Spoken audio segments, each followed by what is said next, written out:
following program does not necessarily reflect the views, opinions, or policies of the City of Oceanside, its elected officials, KOCT, its board of directors, or staff. Enjoy Professional Hair Care offers over 30 pH-balanced and stable products designed to meet the needs of every hair type and delivers beautiful, healthy hair from start to finish.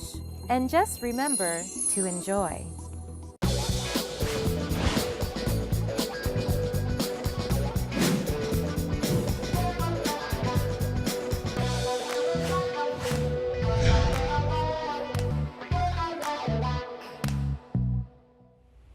Welcome to the Voice of Oceanside. I'm John Bonasaro.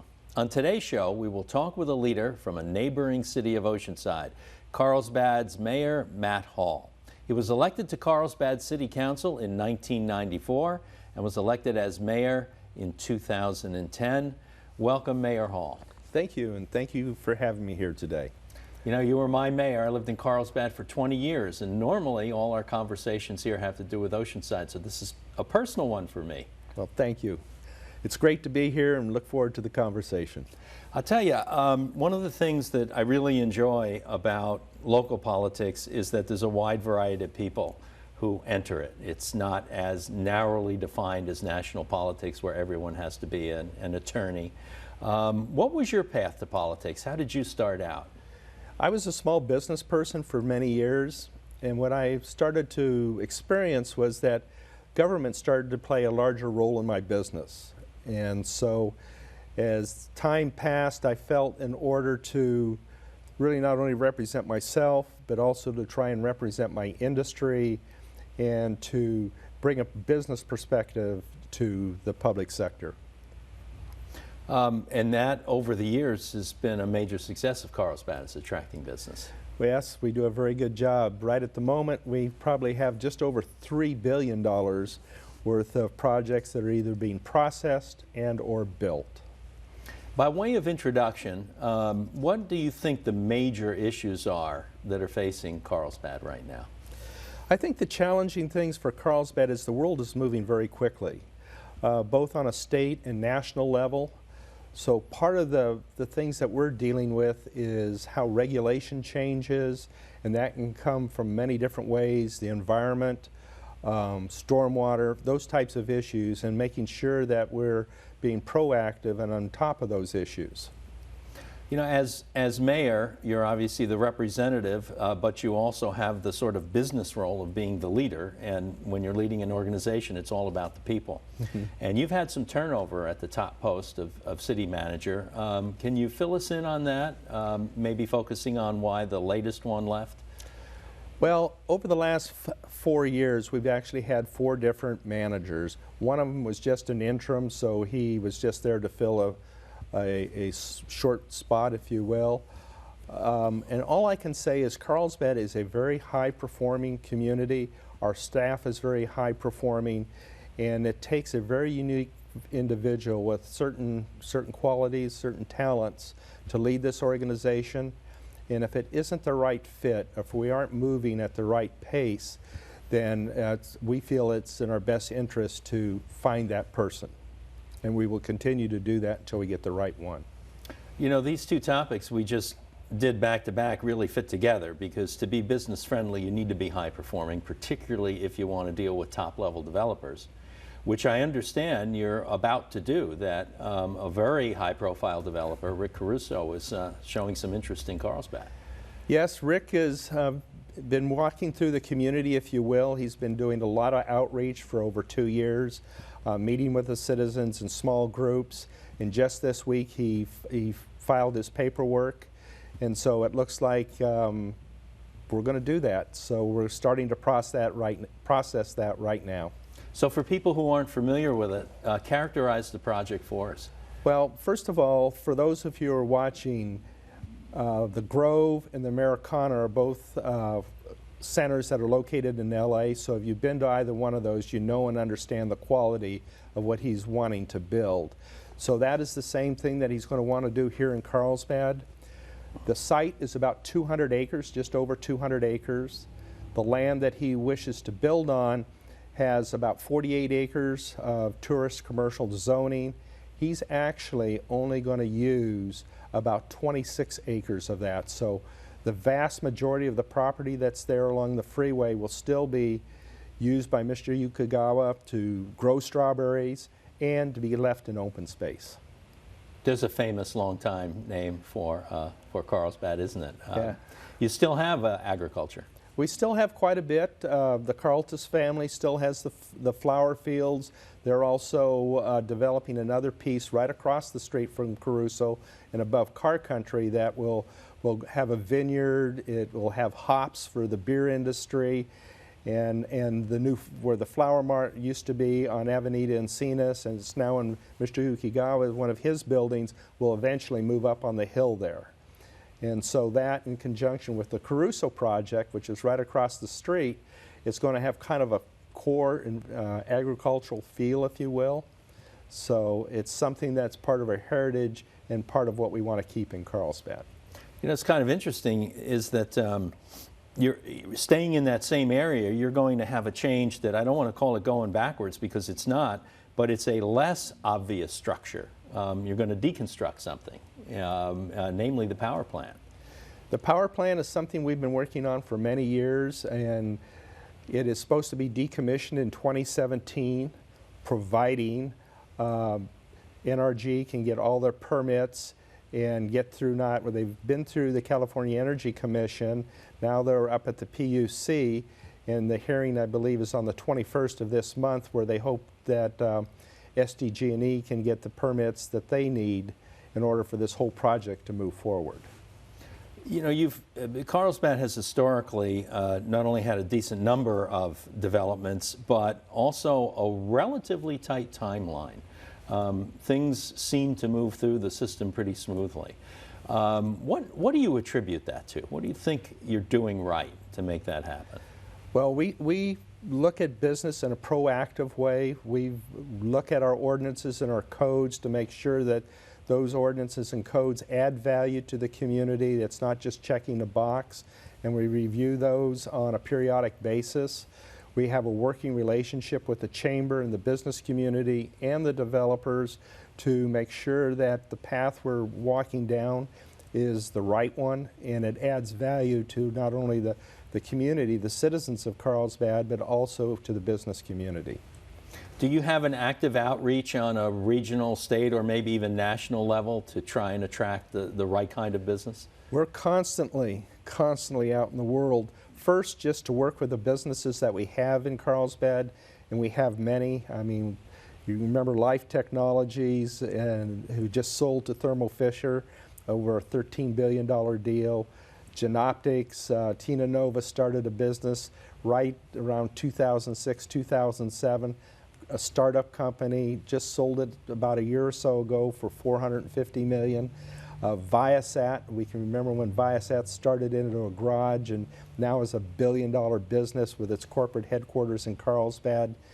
And here's a company that can develop anywhere in the world, and they have facilities in Colorado and in Georgia, but just recently they are under construction, and we worked them through the process in record time.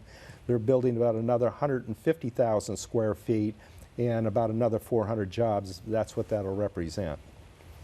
How long-term are these efforts? I realize a lot obviously happens behind the scenes before the first article hits the newspaper, or certainly before the first shovel goes in the ground.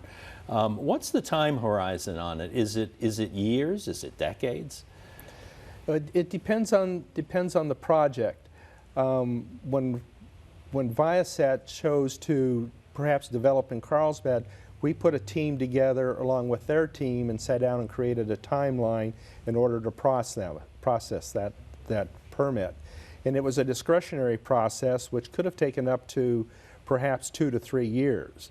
And we were able to turn that process around in just months. And that's working very closely with one another. There are other projects that we've done the same with. Some of them are very small. With Tina, it was like a crosswalk.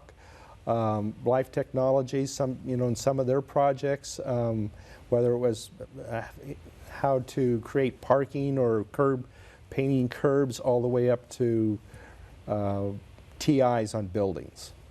How much of this is elected official involvement and how much of it is city staff involvement? I know both are involved, and I'm not looking for an exact percentage, but how does the work split out? I mean, are the elected officials more heavily involved in the early phases of marketing the city?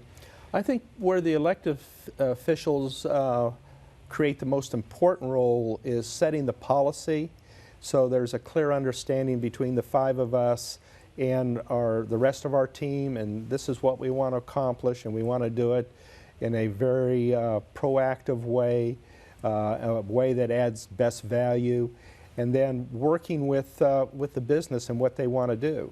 We've sat down, one of the first things I did was sit down with Viasat, and they kind of gave me the lay of the land, not only in California, but what the rest of the world looked like, and said in order for us to invest, we need to meet these kinds of timelines and criteria. So it was upon us to go back and look within our own organization and making sure that we could compete. So part of this is when you think about how many businesses are moving out of the state and what are the reasons why. So how do we become competitive with our other states or other countries? One of the things that is certainly not pro-business, but it is literally an issue that I don't ever remember in the over 20 years I lived in Carlsbad, and that's a fire. That was always something that happened inland or to our neighbor to the north, Camp Pendleton. But the Poinsettia fire was a significant one. Is the area completely recovered at this point? Well, let's go back in time just a minute if we could. Going back a few years, there was the Harmony Grove fire that started out east of Carlsbad, and in a relatively short period of time, within 6-8 hours, burned from out east down through Carlsbad and burnt over 50 homes in La Costa. After that moment in time, we realized that in order for us to give adequate fire service, we had to do many things. First, we looked at our building codes and changed some of our building codes to make structures more fireproof. Then we looked to our regional partners, the county and cities surrounding us, and how could we work closer together? How could we share equipment? How can we share manpower? And of course, in a fire, it's how fast can you respond? How quick can you get equipment on scene to try and stop it before it gets a good headwind, if you will. And I think that's what we've done. And then coming back to the Poinsettia fire, that fire from about 10:30 to about 3:30, 4 o'clock in the afternoon was about the time frame of that fire. So how do you get hundreds of people on site to combat that? And in that fire, we did lose 18 apartments and we lost 5 homes. It was about a $25 million total loss. But that fire burnt up to the rear fences, and in some cases literally burnt the paint off the back of the homes, but we saved over 230 homes that had direct contact with that fire. So I would like to think that not only the city, but my partners, the county and the surrounding cities, all played a huge role in that. Well, Mayor, it's time for a break, and when we come back, we'll talk some more about what's going on in Carlsbad. Thank you. Look forward to it. And we hope you look forward to it as well. Stay with us. We will be back in a few minutes with Mayor Matt Hall.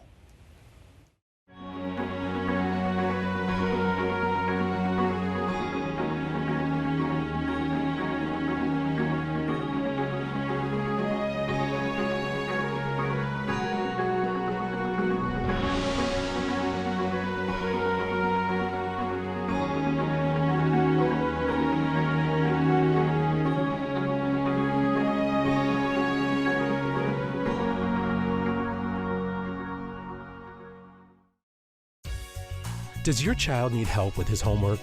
The Oceanside Public Library offers free homework help for children in grades kindergarten through 8. Volunteers provide assistance in reading, writing, spelling, grammar, and math. No registration is required, and the program runs throughout the school year. For more information, contact Oceanside Public Library at 760-435-5600 or visit oceansidepubliclibrary.org. Excuse me, madam. But have you seen KOCT Oceanside Community Television? No, why? KOCT is unique among the galaxy of TV channels you see. Non-commercial, non-biased, grassroots issues that concern you and all fellow citizens. Programming for young and old. Really? How do I find out more about KOCT and all its programs? You can watch channels 18 and 19 on the tube, or visit the website at koct.org on your computer. Thanks, KOCT, man! All in a day's work. Serving the community since 1984. KOCT. Did you know when you shop in Oceanside that 1% of your state sales tax provides the funding for City of Oceanside programs and services? Shopping in Oceanside helps pay for police, fire, harbor, parks, and library services. You can make a difference and help during the state budget crisis. When you buy your gasoline, home improvement supplies, or clothes in Oceanside, you help provide the city services our community depends on. So remember, shop Oceanside.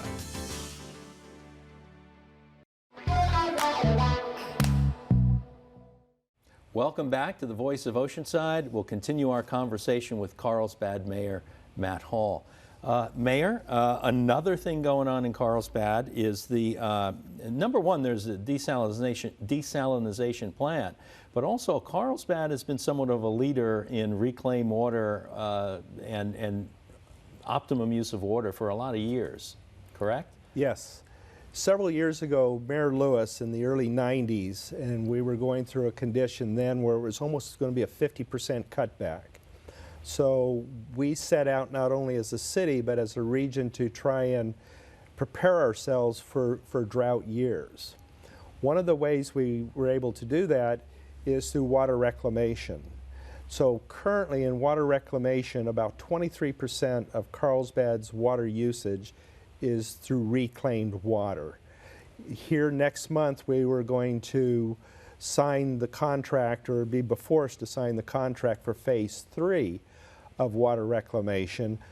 When that is built out, it will take us to over 30% of the water we use in Carlsbad will be reclaimed water. So what does that look like? So when you think we have 3 golf courses, one of those courses is 36 holes. When you think about all the master plan communities in all their open space or green belts, when you look at all the medians throughout the community, Aviera and Bressie Ranch, all these different communities, all the green belts are with purple pipe or water reclamation. This year we will also add another mile of purple pipe, moving it closer to the old Carlsbad, which is the only area left in the city that we don't have purple pipe. We have been putting purple pipe in the ground since 1994. And once we get these next couple of projects, we'll have reclaimed water through almost our entire community. Obviously, it's a success from a water use standpoint. How does that work out financially? Is it a neutral, more or less, or is savings or a cost? Reclaimed water is actually about 1/3 less to produce than what we're paying for potable water today. We do charge relatively the same for reclaimed water that we do for potable water, but the savings in this, or the good part of this, is that in drought we don't ever shut it off. That water is available 24/7. You always have access to it. So when you think about that in a golf course, that's pretty important. And there's going to be an extension to the desal part of that system, correct? Yes, we're working on the pipe that'll take us all the way up to the Agua Hedionda Lagoon right now. The next phase will take it into downtown Carlsbad. Is the water use issue been fairly significant in you being able to attract business? Having reliable water is always significant, especially when you think about the bioscience industry that uses a lot of water, that and the quality of your water. One of the things that the city hopes to do is that we're going to tie in right up into our business community. The desal water will actually have a pipe that runs from the the current location of the pipe that went up Faraday. It will go from Faraday up into Palomar and tie into our big line in Palomar here in the not too distant future. Well, the other thing that has to move other than water is cars. It's California, right? Even though we have the Sprinter, Carlsbad is part of that. And you, along with 4 other mayors, are part of a group called Innovate 78, or a process or project called Innovate 78. Tell us about that. I think Innovate 78 is probably the most exciting thing I think the 5 mayors are working on today. And it actually started several years ago about making sure that we brought our fair share of money to North County roads. Part of that was the I-15 coming north, the interchange at 15 and 78, the 76, making sure that that piece of highway was built out like was promised. Then eventually the widening of I-5 up through Oceanside, then the I-5 and 78 connector. That was our primary focus when we first sat down. But what we realized, especially at this moment in time, another important thing was jobs. How do we keep the jobs that are here today and then take those businesses or industries, and how do we start to grow those? So we gave a lot of focus to that, and to each of us were out in our business communities having conversation, understanding their thoughts, their needs, and then bringing that back and implementing it. That transpired into now we're trying to take all of our processing for permits and try to make them all the same. So whether you're in Carlsbad or Oceanside, our processing process will look about the same. Again, using best management practices, learning from one another how to do it the most efficient way, given the highest quality and maintaining standards. And we continue to grow on that. The next piece we went to are the colleges. So we have Cal State San Marcos, Miracosta, and Palomar. We're trying to work programs with them, and the tie-in there is what role does the public sector play into bringing education into business? And one of the best examples of that was just this past week when we had the ribbon cutting on the high-tech business facility, which is Carlsbad's old planning center, and where they now teach robotics, high-tech machine, how do you operate high-tech machine equipment, and cyber classes. So there's a whole center out there now right in the middle of the business park that's being run by Miracosta, and that's just phenomenal. You know, I think that's critical. Because of my business practice over 20 years, I've often been involved in internships and trying to get new employees for companies. And the distance in California between education and business, given the traffic situation, was horrendous, and the expense. Students frequently can't afford that. So this co-location really, really helps. And let me give you one more example. Sure. Cybersecurity, you hear about, I mean, this is on the headlines of somebody's being hacked every day. And one of the things that we've done is Viasat, who puts satellites in space and deals with wireless communication, we have actually linked them with Cal State San Marcos to give the first 4-year degree in cybersecurity. So where you'll actually have people from Viasat doing part of the classwork. So when people get a degree in cybersecurity, they will be trained to what the job needs at this precise moment. Often people will get a degree and there will be still a period that's missing from where technology is today to what is being taught.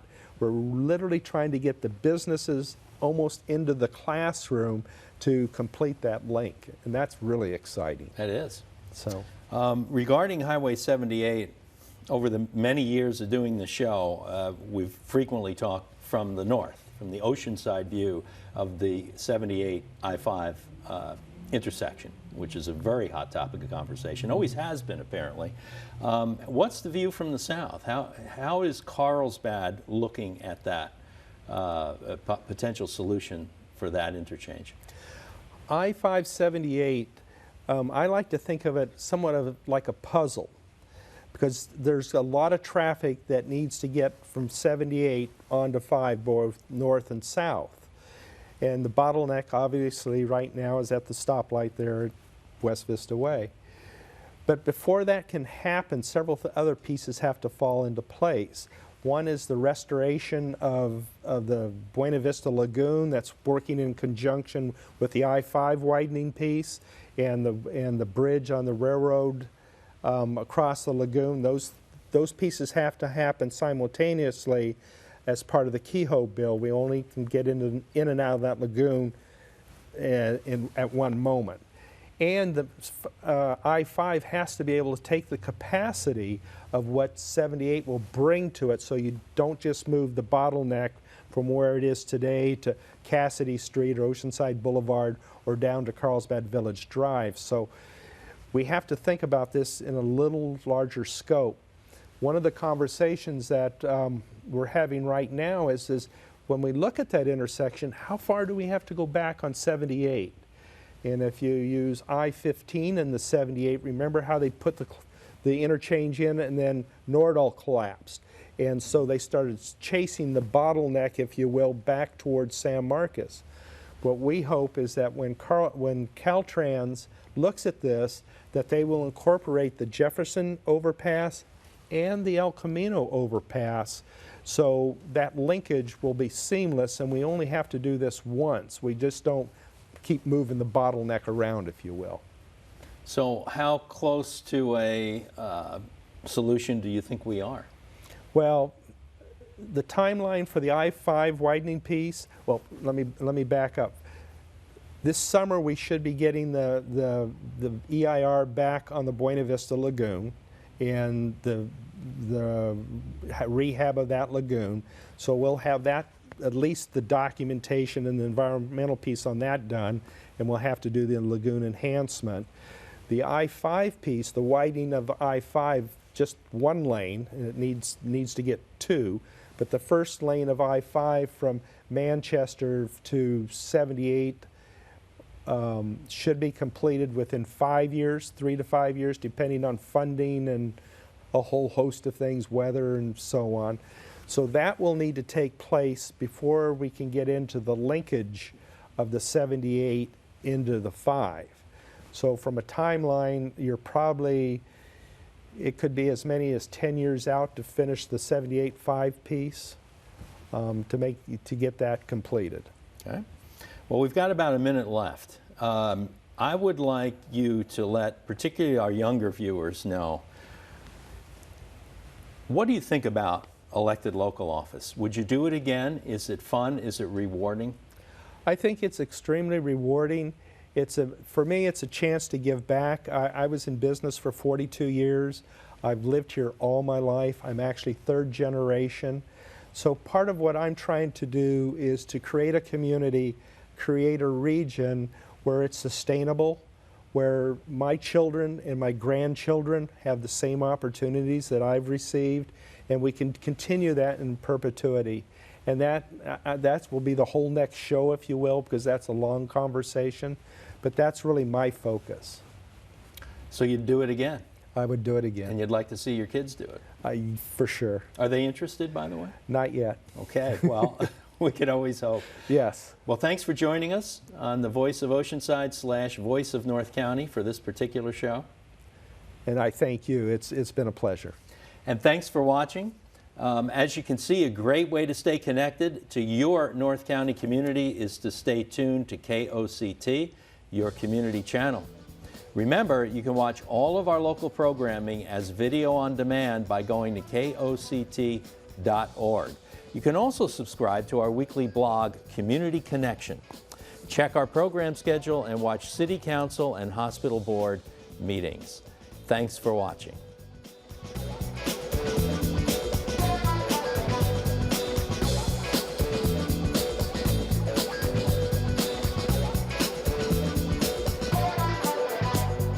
Enjoy Professional Hair Care offers over 30 pH balanced and stable products designed to meet the needs of every hair type and delivers beautiful, healthy hair from start to finish. And just remember to enjoy.